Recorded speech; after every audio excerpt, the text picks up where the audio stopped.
Lanjut kisah. Poin yang kedua yang ingin saya sampaikan. Saudaraku datang merantau ke sini untuk apa? Ayo ibu bapak. Hah? Betul, cari nafkah. Untuk apa Ustadz? Memperbaiki dunia. Tapi demi Allah, siapa yang punya dunia? Siapa yang punya dunia, Bu? Allah. Artinya tidak mungkin dunia dalam genggaman kalau yang punya dunia kalian tinggalkan. Contoh, saya kenal betul dengan gubernurnya Kalimantan Timur, namanya Isran Nur. Saya ke Kalimantan Timur, mendarat Balikpapan. Tabe, assalamualaikum Pak Gubernur. Siap Pak Ustadz. Ada apa Pak Ustadz? Gini Pak Gubernur, saya mau keliling-keliling Kaltim ini cari keluarga saya. Tapi saya tidak ada mobil Ustadz. Pak Gub, wah tenang Pak Ustadz. Saya lagi di Jakarta tapi soal mobil gampang. Tidak ada masalah. Pak Gubernur telepon ajudan. Ajudan siap. Itu ada Ustadz di bandara. Kau tolong cepat bawakan mobil. Isi full tangki. Jangan lupa kasih pembeli oleh-oleh. Siap laksanakan. Datang ajudan. Pak Ustadz kiriman mobil dari Pak Gubernur. Silahkan dipakai sudah full tangki. Ini ada pembeli pulsa sekalian pembeli oleh-oleh. Selesai urusan saya dengan mobil. Kenapa? Saya akrab sama yang punya mobil. Sebaliknya, ada di antara bapak ibu datang ke Kaltim, tidak pernah ketemu Pak Isran, tidak pernah lihat wajahnya, tidak pernah kenalan, tiba-tiba telepon, Tabe Pak Gubernur, ya saya ada di Kaltim, boleh pinjam motornya? Siapa ditelepon? Siapa? Polisi. Telepon, woi Pak Kapolres, tangkap itu penipu. Kenapa? Tidak kenal tiba-tiba mau pinjam mobil, pasti itu kan tipu itu.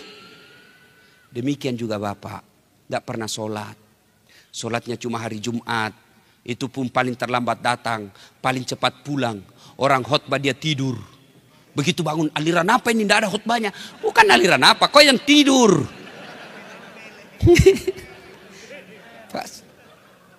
Demikian juga kita. Tidak pernah sholat. Sholatnya cuma hari Jumat, sekali sepekan. Paling terlambat datang, paling cepat pulang. Hatib khotbah tidur, tiba-tiba sakit. Ya Allah, saya capek sakit ini ya Allah. Sembuhkan penyakitku. Saya sudah capek dengan penyakit ini. Ya Allah, sembuhkan penyakitku. Allah berfirman, malaikat, karena dia sudah capek sekali cabut nyawanya. Demikian juga Pak. Bapak datang merantau. Demi Allah, bukan pekerjaan itu yang memberi rezeki, tapi Allah Subhanahu wa taala. Jangan heran 30 tahun merantau ke Korea. Kok tidak bisa lepas dari kredit? Kenapa? Bapak tinggalkan yang punya dunia. Siapa yang punya dunia? Allah Subhanahu wa taala. Kecil buat Allah. Meskipun bapak punya gaji barangkali cuma 10 juta, 15 juta di sini, tapi bisa punya rumah, bisa punya mobil, anaknya sekolah masuk ke pondok. Kenapa? Karena bapak cari nafkah sambil sholat. Kalau sampai di sini tidak sholat, tidak ada nilainya bapak-bapak nafkah ke sini. Saya sudah sholat Ustadz, tapi kenapa masalahku tidak pernah lepas-lepas? Betul, bapak sholat, tapi tidak ikhlas. Hayya 'alas shalah, asar lagi. Barusan kita sholat duhur, kok tidak ikhlas? Saya sholat Ustadz, betul sholat, tapi tidak ikhlas. Mana buktinya? Bapak itu juga pakaiannya kencing, itu juga pakaiannya masuk toilet, itu juga pakaiannya ke pasar, pakaiannya main futsal, pakaiannya tidur, dipakai lagi sholat. Bukti bapak tidak ikhlas. Sampai-sampai ada ibu-ibu yang tanya, Ustadz, boleh enggak sholat tidak pakai BH? Boleh, tapi itu ibu tidak ikhlas. Masa ketemu gubernur tidak pakai BH ibu? Iya Pak Gubernur. Gubernur aja enggak boleh, kita enggak enak ketemu. Coba. Saya sholat Ustadz, betul sholat. Kok masih bisa hidupku masih susah? Ya bapak enggak ikhlas, enggak serius. Sholatnya kayak main-main. Allah.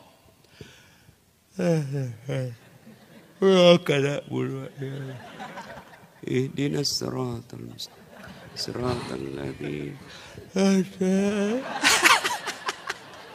Kau ketawa karena kau begitu dong. Allahu Akbar. Malik. Apa sholat mah keju-keju? Ada juga sholat kayak ditiup angin. Coba. Ada juga sholat dari takbir sampai salam cari duit. Allahu Akbar. Tadi duit saya 500 won. Mana ini 200 saya simpan? Allah, di mana ya saya simpannya? Selama di bawah sadel lah. Maka jangan heran bertahun-tahun sholat tidak bisa mencegah kita dari perbuatan keji dan mungkar. Kenapa? Sholat kita tidak sesuai dengan apa yang diajarkan Nabi. Bapak punya handphone? Punya handphone? Punya. Ketika beli handphone, ada enggak buku pedomannya? Handphone aja yang kita pakai kadang-kala berselingkuh, yang kadang-kala kita pakai maksiat, ada buku pedomannya. Dan ketika kita beli, isi itu ada di situ buku pedoman, dicatat dengan merah. Penting baca buku pedoman sebelum penggunaan alat ini. Sholat yang kita pakai 5 kali minimal sehari semalam. Kenapa kita tidak pernah baca buku pedoman sholat? Ayo. Nah, maka merantau, perbaiki sholat. Apa susahnya sholat? Ibu-ibu ini paling banyak tidak sholat gara-gara apa? Make up. Mukanya dikira tembok, coklat, biru, abu-abu, krem. Apalagi? Gara-gara jilbab. Jilbab sakaratil maut. 3 lapis. Hah? Kalau ini banyak yang tidak sholat gara-gara apa? Nonton sepak bola. Azan subuh memanggil. Tiba-tiba adu penalti. Nonton lanjut atau adu penalti. Akhirnya apa? Supaya jalan dua-dua, dia ambil sajadah sholat depan televisi. Ada juga saya lihat begitu. Ayo Pak, demi Allah, Bapak cari nafkah ke sini. Kalau tidak sholat tidak ada gunanya. Apa sih susahnya sholat? Ustadz, saya tidak bisa kena air Ustadz, dingin. Allah kasih kemudahan, tayamum. Boleh tayamum. Letakkan kedua belah tangan di dinding. Usap wajah. Bagaimana kalau lagi di jalan Ustadz? Misalnya kita lagi di hutan. Tidak ada air. Tayamum. Letakkan telapak tangan di pasir. Sudah itu tepuk tangan. Tepuk. Kalau pasir. Kenapa? Nanti Bapak kalau tidak tepuk kelilipan. Bapak pasti tidak jadi sholat. Aduh mati. Tepuk. Sudah? Letakkan. Usap wajah. Letakkan lagi telapak tangan. Usap tangan kanan. Lalu ke kiri. Selesai. Ustadz, saya tidak bisa berdiri. Allah kasih jalan keringanan. Apa? Silakan duduk. Saya di pesawat Ustadz. Sholat duduk. Kalau kebetulan kita tetangga duduk dengan orang non muslim yang tidak tahu, kasih tahu dulu. Pak, saya lagi sholat. Karena kalau dia tidak diberitahu, nanti dia kira kita lagi gila. Apa dia bikin ini Pak Haji? Ya, sholat duduk namanya. Allahu Akbar. Kalau ruku, kepala aja goyang. Allahu Akbar. Sami Allahu liman hamidah.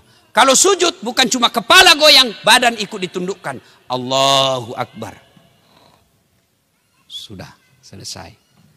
Ustadz, kita di atas mobil Ustadz. Bisa singgah. Sopirnya bilang, kasih tahu sopir, Pak sopir saya boleh sholat. Dia pasti singgah. Pun kalau buru-buru, boleh Bapak sholat di atas bus. Kiblatnya tidak jelas, boleh. Gimana kita yang nelayan Ustadz, yang kerja di kapal? Kita tidak lihat kiblat. Sekarang kan ada namanya apa itu? Muslim Pro. Lihat kiblatnya. Sudah, cari kiblat. Oh, ke sana. Sudah, sholat arah ke sana. Tiba-tiba lagi sholat, ombak bergerak, kapal juga bergerak. Bapak tidak segoyang-goyang begini. Lanjutkan aja. Apa lagi bos? Apa lagi alasan tidak sholat? Ustadz, saya sakit Ustadz. Silakan Bapak sakit. Apa ada kalah sakitnya Nabi Ayub alaihissalam? Ayub alaihissalam dimakan ulat seluruh tubuhnya. Melenting-lenting ulat dari pipinya, dari pahanya, hati dan lidahnya saya tidak makan ulat. Tapi beliau tetap sujud beribadah kepada Allah. Kita ini lagi sakit Ustadz, sakit gigi, sariawan. Ya silakan Bapak salat sariawan.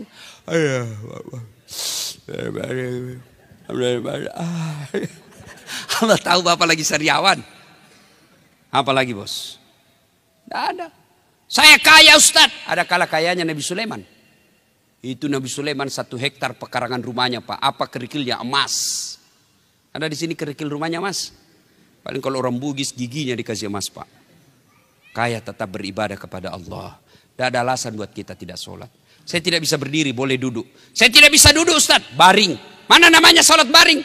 Anggap lagi baring. Allahu Akbar.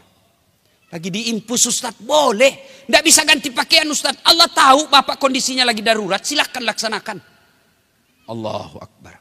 Sami Allah liman. Salat baring. Itu pun tidak bisa. Sholat pakai isyarat. Mata tinggal mata yang bergerak. Tangan dan bibir sudah tidak gerak. Gini saja Pak. Allahu Akbar. Bismillahirrahmanirrahim. Allahu Akbar. Enggak tahu saya serius ini Bu. Tidak bisa juga begitu Ustaz. Sholat dalam hati. Mana namanya sholat dalam hati? Mulai takbir sampai salam. Seluruh bacaannya dibaca dalam hati. Bayangkan, pejamkan mata. Bayangkan lagi ruku. Baca doa ruku. Allahu Akbar. Subhana rabbil azim. Lagi sujud. Pejamkan mata. Bayangkan doa sujud. Selesai. Saya tidak bisa juga sholat dalam hati Ustaz. Gampang. Bungkus kain putih. Bawa dikubur. Bos. Tidak ada susahnya. Maka sia-sialah kita cari nafkah. Kalau Bapak tidak sholat. Bapak, Bu, Bapak datang kerja ke Korea. Ternyata di sini tidak enak. Masih ada pilihan. Bapak boleh pulang kampung. Sampai ke kampung pun tidak nyaman. Balik lagi ke Korea. Boleh. Di Korea tidak nyaman. Pergi lagi ke Jepang. Masih ada pilihan. Tapi demi Allah. Begitu Bapak masuk kubur. Senang tidak senang. Kau tinggal di situ. Tidak boleh kau keluar. Serius. Dan orang yang pertama kali menderita di akhirat. Ketika sudah masuk di kubur. Yang pertama diperiksa bos. Bukan puasa.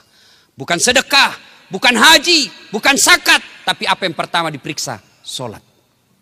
Dalam hadis dijelaskan dalam kitab Durratun Nasihin. Ketika seluruh pengantar sudah balik. Maka datang malaikat. Yang pertama dia akan tanya. Marrabbuka, siapa Tuhanmu? Kalau orang baik sholatnya. Dia akan berkata. Mundur. Malaikat berkata. Sholat berkata. Kau mundur dah saat. Sekarang saya yang jaga kau. Waktu kau hidup di dunia kau rajin jaga saya. Sekarang saya yang jaga kau. Ditanya. Marrabbuka, siapa Tuhanmu? Sholat kita menjawab. Allahu Akbar. Bungkar geling kepala. Tahu. Hebatnya. Barusan saya dapat ini. Ditanya lagi. Man nabiuka, siapa nabimu? Sholat kita menjawab. Ashhadu Allah ilaha illallah. Wa ashhadu anna Muhammadar Rasulullah. Malaikat menjawab. Wah ini anak TKI dari Busan ini. Tanya lagi. Akhirnya malaikat mungkar berkata. Kir. Nakir. Kau maju Nakir. Kata Nakir, sedangkan kau mundur. Apalagi saya cuma lapisan kedua. Akhirnya mungkar Nakir naik malaikat melapor kepada Allah.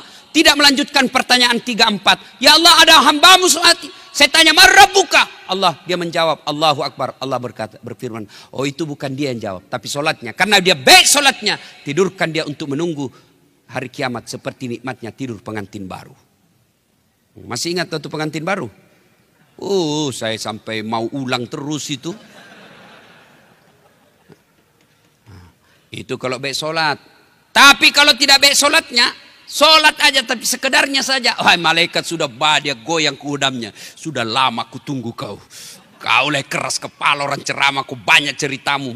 Ditanya begitu datang ditanya. Marrabbuka, siapa Tuhanmu? Tunggu dulu orang baru datang. Malaikat aja dia mau. Ditanya kedua kalinya. Marrabbuka, siapa Tuhanmu? Ketuhanan yang Maha Esa. Langsung digodam. Ya Allah, ada balik hambamu saya meninggal, saya tanya marrabbuka, dia jawab ketuhanan yang Maha Esa. Allah berfirman, itu orang Indonesia yang beres Pancasilanya tapi tidak beres sholatnya. Tidurkan dia seperti tersiksanya tidur orang sakit gigi. Pernah rasakan tidur sakit gigi? Kalau pengantin baru kan tidurnya apa? Lama, cepat betul pagi, cepatnya. Itu kalau pengantin baru. Kalau orang sakit gigi, aduh lamanya pagi. Itulah gambaran orang-orang yang tidak sholat. Bapak Ibu, sia-sia datang merantau ke sini kalau sholat tidak ditunaikan dengan baik.